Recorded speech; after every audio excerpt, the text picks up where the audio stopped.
വാഹന പ്രചാരണത്തിനും പൊതുയോഗങ്ങൾ, പ്രകടനങ്ങൾ എന്നിവയ്ക്കും പോലീസ് അധികാരികളുടെ മുൻകൂട്ടിയുള്ള അനുമതി വാങ്ങേണ്ടതാണ്. ഉച്ചഭാഷിണിയുടെ ഉപയോഗം രാത്രി 10 മണിക്ക് ശേഷം രാവിലെ 6 മണിക്ക് ഇടയ്ക്കുള്ള സമയത്ത്, രാത്രി 10 മണിക്കും രാവിലെ 6 മണിക്കും ഇടയ്ക്കുള്ള സമയത്ത് നിരോധിച്ചിട്ടുണ്ട്. നിയമാനുസൃതമായ ശബ്ദപരിധി പാലിച്ചായിരിക്കണം പ്രചാരണ പ്രവർത്തനം നടത്തേണ്ടത്. പരസ്യപ്രചാരണം വോട്ടെടുപ്പ് അവസാനിക്കുന്ന സമയത്തിന് 48 മണിക്കൂർ വരെ മാത്രമേ പാടുള്ളൂ. സ്ഥാനാർത്ഥികളും രാഷ്ട്രീയ പാർട്ടികളും അച്ചടിക്കുന്ന പോസ്റ്ററുകളിലും ലഘുലേഖകളിലും അച്ചടിക്കാരൻ്റെയും പ്രസാധകൻ്റെയും പേരും വിലാസവും കോപ്പികളുടെ എണ്ണവും ഉണ്ടായിരിക്കണം.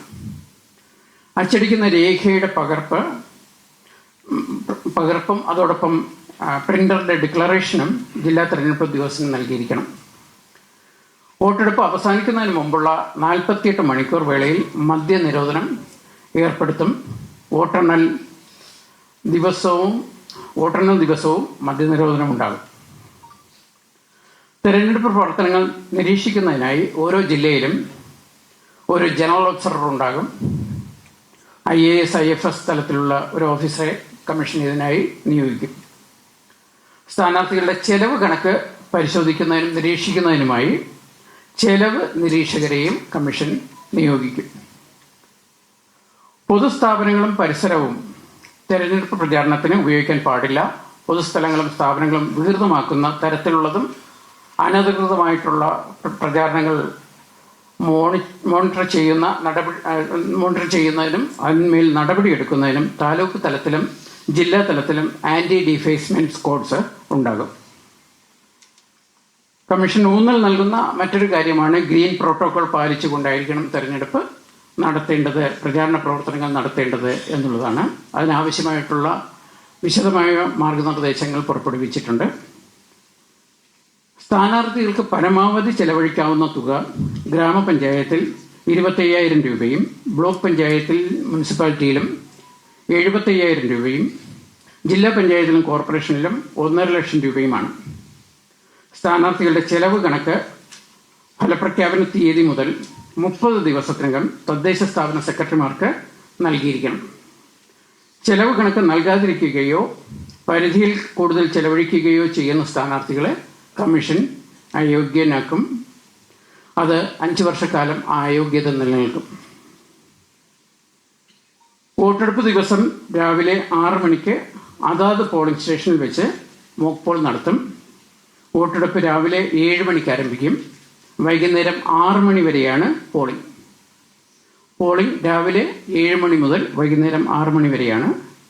രാവിലെ 7 മണിക്ക് പോളിംഗ് തുടങ്ങുന്നതിന് മുമ്പ് 1 മണിക്കൂർ മോക്ക് പോൾ നടത്തുന്നതിന് വേണ്ടി രാവിലെ 6 മണി മുതൽ തന്നെ മോക്ക് പോളിനുള്ള സംവിധാനം എല്ലാ പോളിംഗ് സ്റ്റേഷനിലും ഉണ്ടാകും.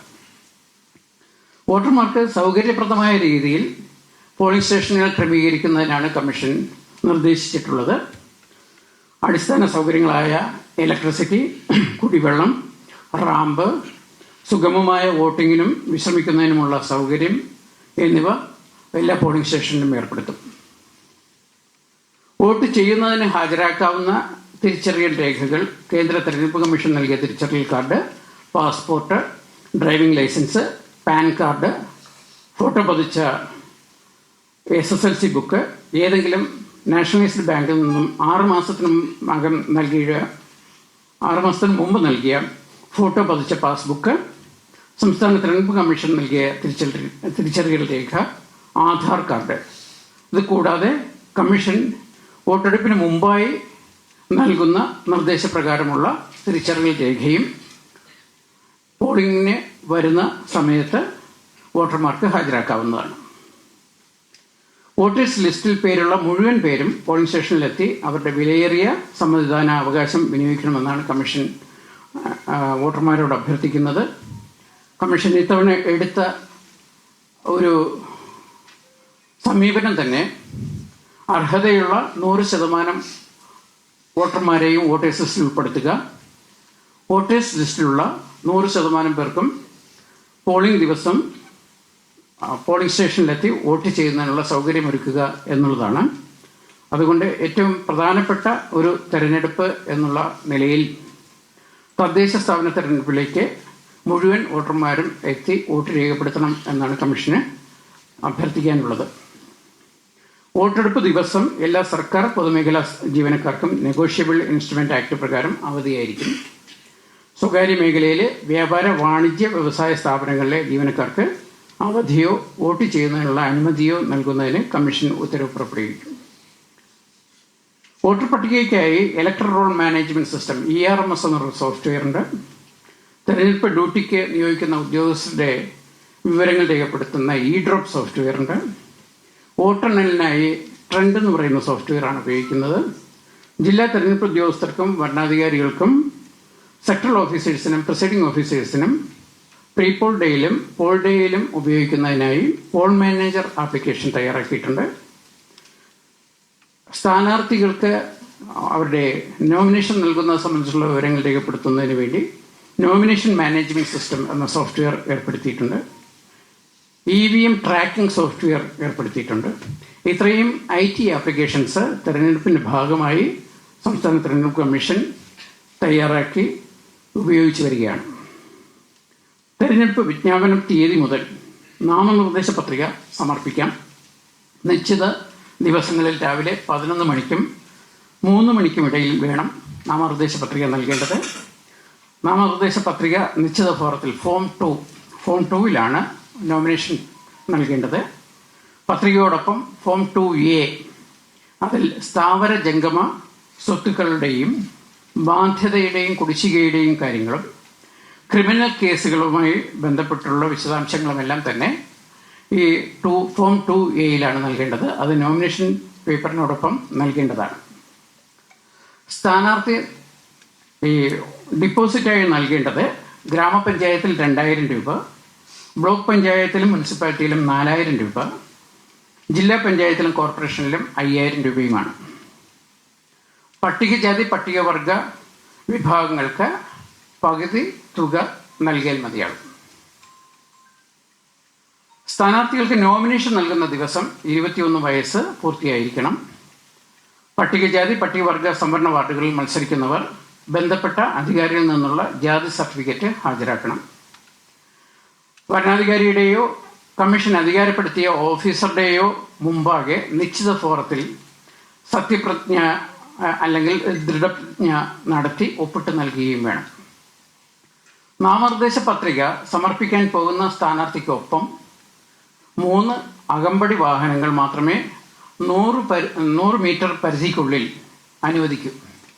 വരണാധികാരി ഉപവരണാധികാരി മുമ്പാകെ പത്രിക സമർപ്പിക്കുന്ന വേളയിൽ വരണാധികാരിയുടെ റൂമിലേക്ക് സ്ഥാനാർത്ഥി ഉൾപ്പെടെ 5 പേർക്ക് മാത്രമേ പ്രവേശനാനുമതി ഉണ്ടാവുകയുള്ളൂ. സ്ഥാനാർത്ഥികളുടെ യോഗ്യതകളും അയോഗ്യതകളും സംബന്ധിച്ച വിശദമായ മാർഗരേഖ കമ്മീഷൻ പുറപ്പെടുവിച്ചിട്ടുണ്ട്. വോട്ടെണ്ണൽ ബന്ധപ്പെട്ട വിതരണ കേന്ദ്രങ്ങളിൽ രാവിലെ 8 മണി മുതൽ ആരംഭിക്കും. ആദ്യം തപാൽ വോട്ടെണ്ണും തുടർന്ന് വോട്ടിംഗ് മെഷീനിലെ വോട്ടുകളെണ്ണും. ഒരു വാർഡിലെ എല്ലാ പോളിംഗ് സ്റ്റേഷനുകളിലെയും വോട്ടുകൾ ഒരേ ടേബിളിലായിരിക്കും എണ്ണുക. ഒരു വാർഡിലെ എല്ലാ പോളിംഗ് സ്റ്റേഷനിലെയും വോട്ടുകൾ ഒരേ ടേബിളിലായിരിക്കും എണ്ണുക. വോട്ടെണ്ണൽ പുരോഗതി അപ്പോൾ തന്നെ ട്രെൻഡ് സോഫ്റ്റ്വെയർ വഴി ലഭ്യമാക്കും.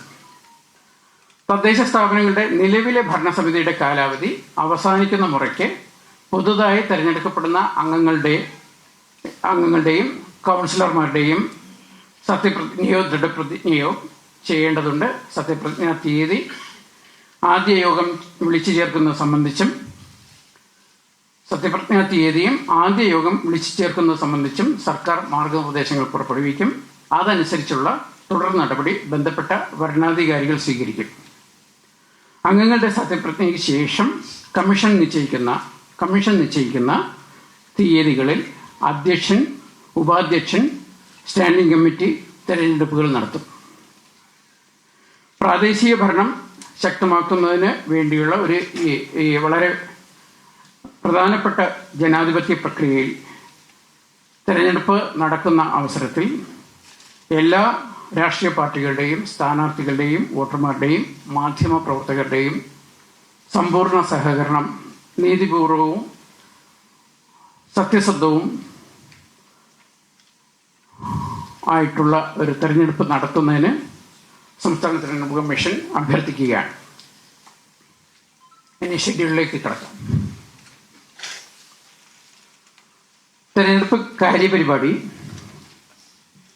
തെരഞ്ഞെടുപ്പ് കമ്മീഷന്റെ വിജ്ഞാപനവും വരണാധികാരി പുറപ്പെടുവിക്കുന്ന തെരഞ്ഞെടുപ്പ് നോട്ടീസ് പരസ്യപ്പെടുത്തലും 2025 നവംബർ 14 വെള്ളി.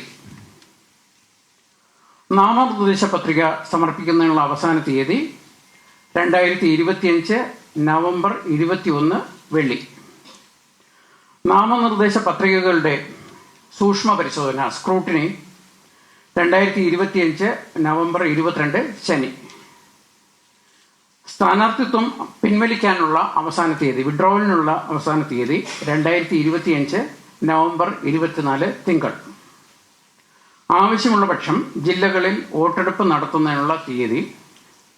2 ഘട്ടമായിട്ടാണ് ഇത്തവണ പോളിംഗ് നടത്തുന്നത്. കഴിഞ്ഞ തവണ അത് 3 ഘട്ടമായിരുന്നു. അത് കോവിഡിന്റെ പശ്ചാത്തലത്തിൽ 3 ഘട്ടമായിരുന്നു. ഇത്തവണ 2 ഘട്ടമായിട്ടാണ് പോളിംഗ് നടത്തുന്നത്. തിരുവനന്തപുരം, കൊല്ലം, പത്തനംതിട്ട, ആലപ്പുഴ, കോട്ടയം, ഇടുക്കി, എറണാകുളം ജില്ലകളിൽ 7 ജില്ലകളിൽ. തിരുവനന്തപുരം, കൊല്ലം, പത്തനംതിട്ട, ആലപ്പുഴ, കോട്ടയം, ഇടുക്കി, എറണാകുളം ജില്ലകളിൽ 2025 ഡിസംബർ 9 ചൊവ്വാഴ്ചയായിരിക്കും പോളിംഗ്.